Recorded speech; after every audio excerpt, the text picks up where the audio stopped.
तो जैसा कि हम पढ़ रहे थे नेटफ्लिक्स पर मौजूद one of the best super hero series पे based comic the Jupiter's legacy.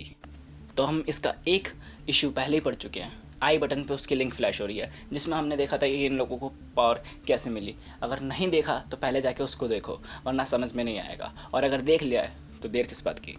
Start करते हैं। Jupiter's legacy volume 1 chapter 2। तो कहानी सीधा शुरू होती है एक बे एरिया से, जहाँ पर एक शिप थोड़ी ट्रबल में होती है और ब्रैडन उसी शिप के ऊपर खड़ा होता है और बोलता है कि डैड को बहुत पसंद आएगा ये वही सब चीज़ है जो वो मुझसे करवाना चाहते थे। उन्होंने कहा था सुपर विलन सब बचे नहीं तो मुझे अलग कोई वे ढूंढना पड़ेगा लोगों की हेल्प करने के लिए। अब इससे ज़्यादा कोई ऑसम वे नहीं हो सकता। वहाँ पर उसका दोस्त उड़ रहा होता है, वो भी बोलता है एब्सोल्युटली। बंदे यहाँ पर हम देख सकते हैं कि बहुत सारे फ़ोटोज़ खींचने में व्यस्त हैं, और वो बोलता है कि हे कैप्टन, हमें कितनी बार आपकी जर्नी को सेव करना पड़ेगा। तो वो बोलता है यार पता नहीं, एक या आधी बार, बट ये इतनी बड़ी ट्रबल नहीं है कि तुम सारे बंदों को आना पड़े, तो इतना भी ज़्यादा वो मत करो बखेड़ा खड़ा। फिर ब्रैडन बोलता है it is our pleasure sir. अब अपने क्रू को बोल दीजिए कि आराम से रिलैक्स हो जाए और कुछ ही घंटे में आप होंगे सैन डिएगो में। और फिर दूसरा वाला बंदा बोलता है अबे भाई और वो बियर निकाल लेता है और वो बोलता है अबे भाई कितनी पिएगा, मैंने देखा था अभी तेरे लगभग 50 शॉट हो चुके हैं, 20 तो वहीं हो गए थे कैंड्रिगल के पास और 50 तो फ्रॉक्सी के साथ हो गए थे, और कितनी पिएगा। तो वो बंदा तो ब्रैडन बोलता है शट अप, मैं काउंट नहीं करता, बस पीता हूँ।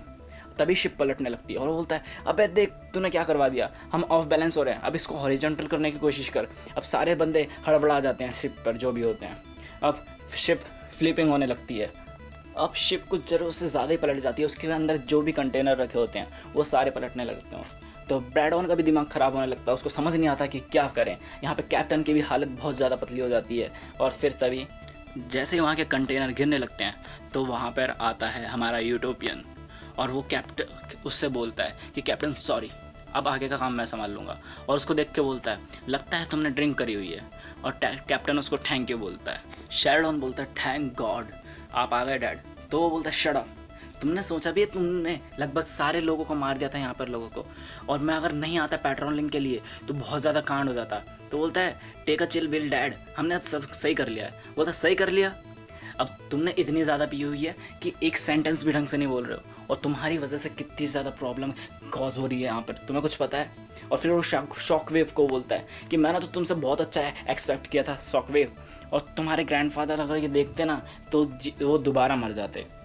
तो वो बोलता है अच्छा आपने मेरे से एक्सेप्ट नहीं करा था डैड, हाँ अब ऐसा प्रॉब्लम ऐसी वो मत बनाओ, बहाने मत बनाओ।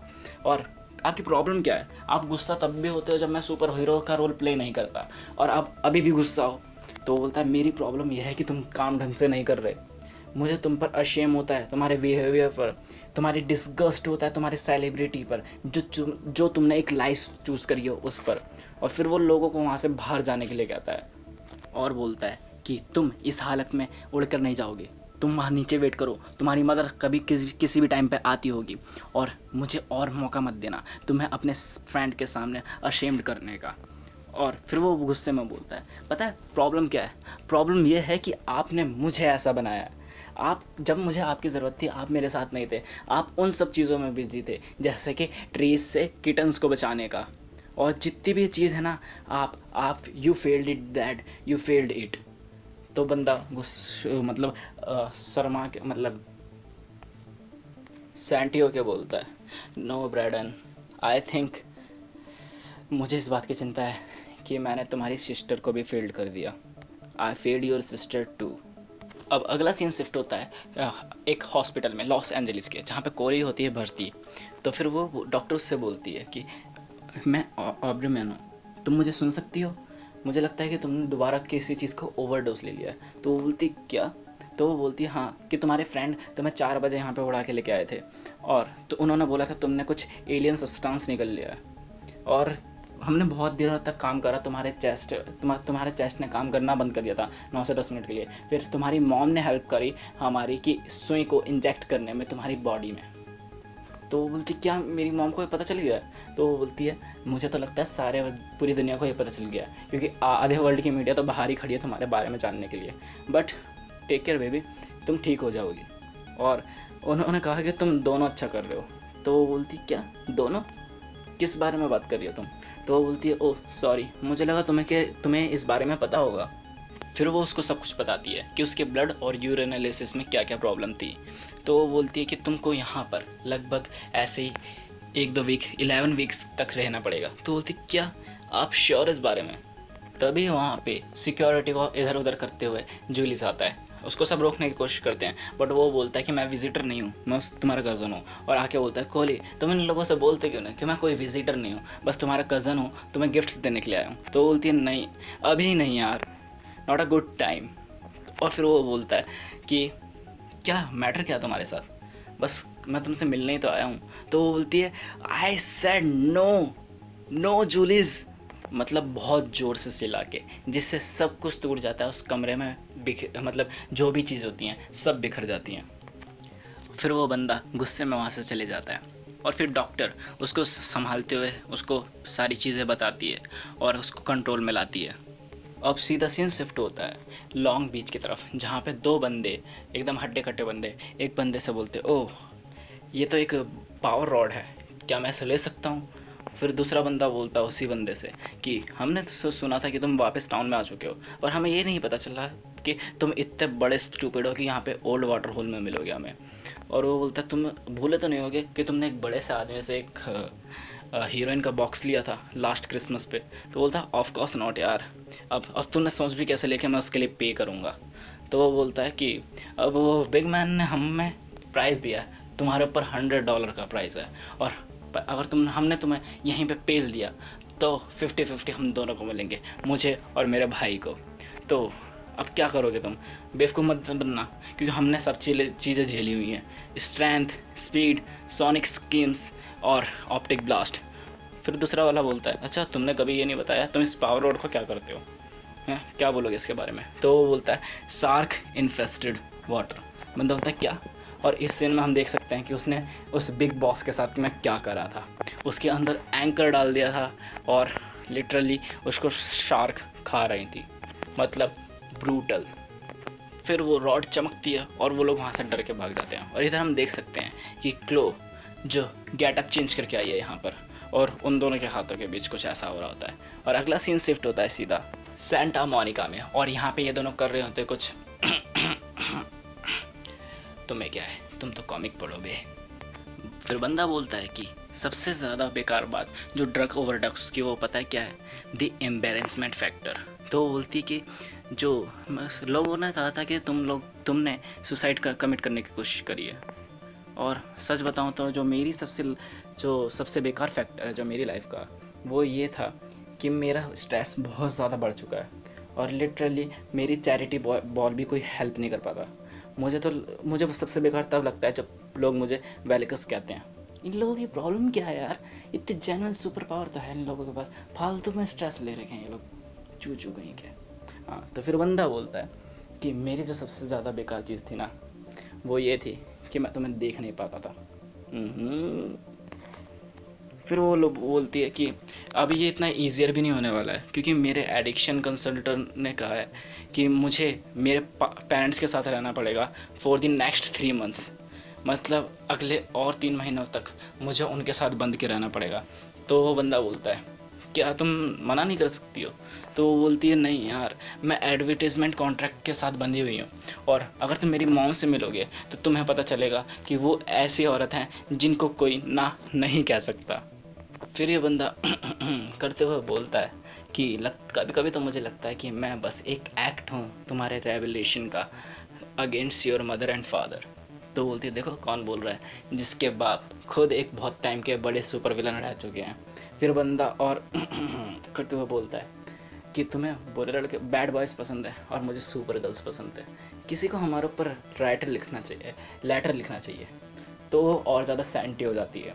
अब सीधा सीन शिफ्ट होता है यूएस के वाइट हाउस ऑफ अमेरिका के वाइट हाउस से। अब कैबिनेट ऑफिस में वॉल्टर लोगों को एक चीज़ सिखा रहा होता है कि बेसिकली इकोनॉमिक्स और हमारे स्टॉक सिस्टम के बारे में। तभी वहाँ पे एंटर करता है यूटोपियन और बोलता है मुझे तुमसे बात करनी है। तो वो बोलता है अभी नहीं यार, मैं मीटिंग में बिजी हूँ।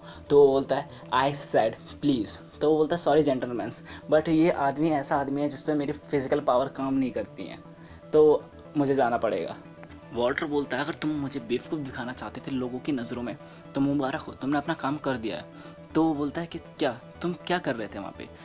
मैंने तो सोचा कि हम अग्री हुए हैं इस बात पे कि तुमने उन लोगों के मतलब फाइनेंशियल क्राइसिस में हम कोई दखल नहीं देंगे इस बात पर।